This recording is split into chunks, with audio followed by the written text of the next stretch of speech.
everyone and welcome back to the Great Book of Grudges. My name is Nathan and yeah, Throgg. He's not in a really good place. Let's be honest, there's a few things that we'd all like to see changed for Throgg. Most importantly, well at least to me, is that they needed to redo his voice lines and kind of fix up his posture a little bit because his interpretation in Total War Warhammer doesn't really follow him in the lore. Another thing is, he's the Troll King, he's the king of the monsters, yet he plays as a Norscan faction, and he's probably going to get a bit of a change when the eventual Norscan rework eventually comes, you know? When the stars collide and all that type of stuff. But until then, there is a mod which kind of helps out with that. Trolls for the Troll King, Warhammer 3 Edition. And you probably remember this mod from Warhammer 2. It's been ported over, and it's just kind of nice to have these types of mods being ported over as... yeah, it makes Throgg a little bit more unique, and I think that's really, really important. Right at the beginning, you can already see that he's got a few new units, and his starting army has changed. This is because the campaign is going to be focused heavily around monsters rather than Norskins. You can still have marauders and all that type of stuff, but let's check out all the big changes. So you'll still be playing a Norscan faction, having access to all the Norskins if you so wanted, but you've also got access to 2 new buildings. One of them goes all the way up to tier 4, but your baseline units are available all the way up to tier 3, and the other one is available at tier 2, and it goes all the way up to tier 4 too. The idea is that you've got a bunch of troll units here. You'll see later on when we start going through the actual units that you're focusing very heavily on trolls, and more trolls. Surprise, surprise, you're playing as the Troll King.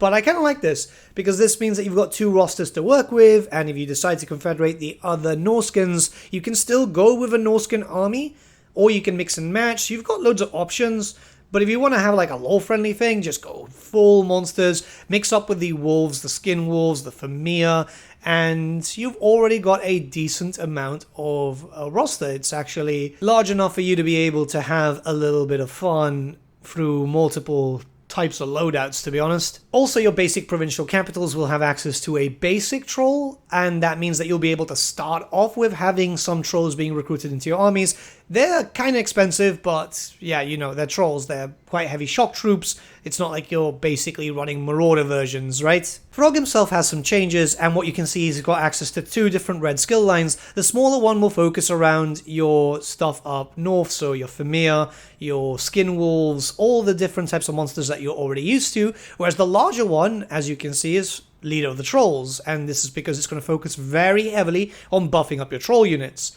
The idea is, obviously, you want to be able to make your trolls as strong as possible to be able to actually do some damage, because early on, trolls aren't really great. And I kind of like the system. I like the idea of having some focus around it. He's not going to be focusing on buffing up marauders and stuff. You're still able to, because you can buff them up via tech, but this is probably going to be the best way to go. And as we're talking about lords, you do have a new lord option, which is so desperately needed for Norsca, it's unreal. So yeah, now you've got access to the troll boss, which can have a few different traits. It very much depends. They're all specific to the troll boss, as far as I'm aware, but it's just luck of the draw when you open up the tab to recruit a new lord.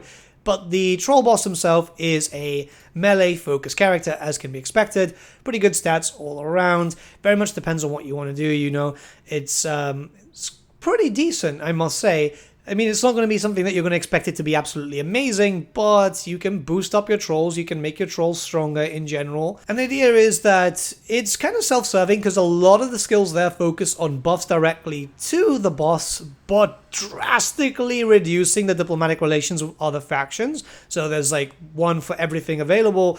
And yeah, it's going to make you get into a lot more wars, but then again, you're playing as the Troll King, and you're going to be wanting to get into wars. Once you solidify yourself in Norsca, and you don't have to get these skills if you don't want to make it harder for yourself, then you can start getting the skills up, and then you can start focusing on just smashing everything in your way. Your economy isn't that bad, even with the Norscan economy nerf. As long as you're able to reduce the upkeep, which you can with the blue skill line, you should be okay to be able to just spawn loads of armies and get out there. Plus, you don't really need 20 stacks. You don't need 20 stacks at all, because, yeah, trolls. You've also got access to new heroes. So the first one is the Chaos Troll Champion. And yeah, there's not really too much to say there. It's a basic melee character, but it's got pretty good stats. You can do a pretty decent amount of damage with it. The idea is it's like an exalted hero for the Chaos factions. So yeah, I think it works out quite well. Like, it's not the best, but having a melee-focused character there to defend any of your counter heroes, that will be quite beneficial to you, and it very much depends on your playstyle, whether you want them or not. Either way, it's still always nice to have the option. I feel like having options with the Total War series is probably the best way to go. Even if it doesn't wildly get used by people, it's super, super important, and it's very obvious when you start looking at the second hero choice, because you'll have access to the Law of Death because of the Great River Troll Hag, but you've also then got the Sea Troll Hag, which is something completely new. This is something from the mod, and it adds in the Law of the Deeps. So at least it gives you some extra laws of magic. Like, yeah, you'll already have access to the Law of Shadow and the Law of Fire because of the Familiar, but having some extra laws of magic, especially, you know, being a faction which could benefit from it, and you know, the Northskins do like to go on seafaring stuff, so it's just kind of nice to have, even if you're just going to be a troll faction. Like, I'll be perfectly honest with you, it's not really my lore of magic choice. I'm not really a big fan of the lore of the Deeps, but hey, again, having something to just flesh out your roster a little bit is always really good. So we're not going to go over the stats of the Lord and Hero choices because you've already seen them when we were talking about the skills, and to be honest, they just look freaking cool. I do love the Troll Champion. It just makes me think of a Chaos Warrior who had some very strange mutations to make him look more like a troll. I don't know, I just really like it. But in general, they perform exactly as expected, and yeah, they do a decent amount of damage. Keep in mind that their leadership is actually decent compared to normal trolls, so they won't break as much, and they'll be great for supporting your trolls. So there's a lot of units. There's a lot of units. The first one being the Bile Troll. The Bile Troll is something that we're expecting eventually, officially, but you know, it's got some decent damage. It's got poison attacks. It's Defender. This is probably your tankiest troll. Well, there's a few that are fairly tanky, but you know what I mean. Everything's going to be weak to fire. Keep that in mind. Everything is literally going to be weak to fire, and you're not really going to have the best leadership. Well, 60 isn't too bad on these things, but you've got to keep that in mind, especially as you start moving on. Like, the next one that we do have is the Giant Troll. There's not really too much to talk about here, as the Giant Troll itself is just a giant troll, so it's using the giant stats. It's a little bit better armored, it's armor piercing, it's got regen too, which is pretty good for a troll, and, well, you know, pretty good for a giant in general. So I'd say it performs, well, pretty decently. You'd have to start looking at all the units. You know, you've got access to sea trolls. A lot of this stuff is just like, there's a lot of poison, or there's other effects too, but you've got them being specialized, so, you know, being anti-large, being aquatic too, which really I don't like the aquatic traits, but then again, it kind of just makes sense. It just doesn't really have a lot of use in Total War as far as I've seen. Chaos Stone Trolls themselves are pretty cool because they're actually quite durable. Again, you know, it's the leadership issue, which is going to really make you feel it throughout your campaign, but we'll talk about that a little bit later on when we get to the actual battle segment. But yeah, it's a pretty good unit overall. I wouldn't say it's the best, but it could be worse. Keep in mind that it could always be worse. When we start moving on to the Lava Trolls, I'm not too sure what to think about them because they've got no regen, which obviously makes sense. It's a freaking Lava Troll. Yeah, flaming attacks and all that type of stuff. But losing the regen, I think, is kind of bad for you as a troll player because you so heavily rely on it. So I'm not too sure what to think. I mean, the stats are generally quite okay. The fact is that you do have a few extra damages here, but yeah, probably not too keen on these as I am with anything else. Armored Ice Trolls, I mean, there's really not too much to talk about, so we're not going to make this last too long. It's just an Ice Troll that's armored, so if you're already used to the Ice Trolls, you're pretty much golden. Yeah, and I think that kind of works out, because I know a lot of people do like the Ice Trolls, so yeah. Now, you will have access to one ranged unit, which I actually kind of like. These are the Bone Throwers. So, yeah, they're not great, but they've got access to a decent amount of missile strength, you know, a decent amount of ammo too. Range is fairly good, honestly. It's something I can't really complain about. I mean, just in general, having a ranged unit with your troll army, because you're going to be very, very focused on melee, and more melee.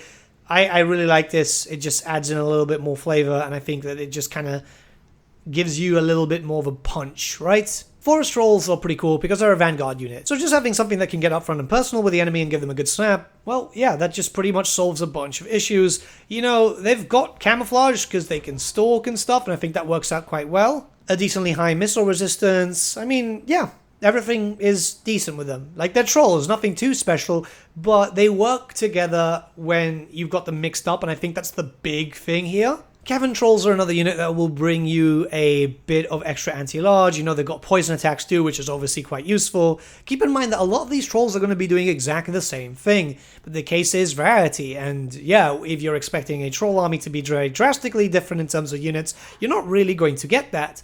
But in general, I kind of like them. Like, they look cool. The coloring is great. Honestly, it's actually making me want to paint a few trolls in this kind of color scheme. It's actually amazing how some mods can inspire some paint jobs for some of my minis. And then finally, we have to start looking towards the Southern Troll, which is your basic unit, right? This is the one that you're going to be able to get from your basic capturing points, essentially. As soon as you capture a location, same thing as like the Marauders with spears and the Marauders with hand weapon shield. Yeah, they're not great, but it's a good way to start, and they're fairly cheap, and that's the most important thing. Just having a cheap unit is obviously very useful to you if you actually want to go with the theme of just going with troll armies, and it's kind of fun. Yeah, I actually really like the idea of it. I mean, the idea of this campaign is a bit different to what you're normally used to, but the idea is to actually have something different anyway. So, this is a battle between a randomly generated Nurgle army and an army that I picked up for myself, mostly because you can't really randomly generate and expect to be able to get troll units. It kind of mixes up with the Norskins and stuff, and I kind of wanted to showcase how an army like this would work. And once the battle's going on, I'm going to talk to you about my campaign experience. So I played for a few hours last night, and I really liked it. It was different. It was very, very different.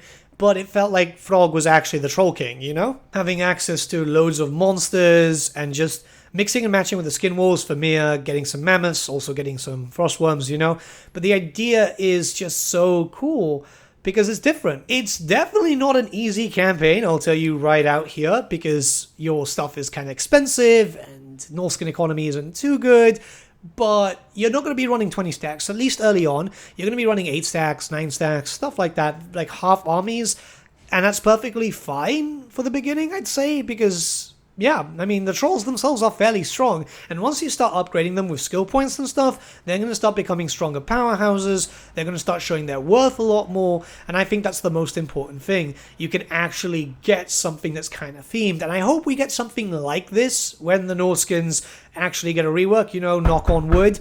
Let's hope this actually happens one day. Because I want Throgg to feel completely different to the other Norskin factions. The fact that they just kind of shoehorned him there, but didn't really make him original, is kind of disappointing. Let's just be honest there. But you never know for the future. CA have learned from their past mistakes, but until then we've got some access to some pretty cool mods. This mod itself can be found in the description below, and I highly recommend you try it out. It's so different, and since Norska did get a bunch of quality of life changes, yeah, I'd say that this is good. I wouldn't have recommended it if Norska didn't get any Immortal Empires updates at all. Like, at all. Anyways, with that being said, I'll let the rest of the battle play out, and let me know what you guys think in the comments below. Let's start a bit of discussion, and until then, I shall see you all again very, very soon. Have a good day.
Okay,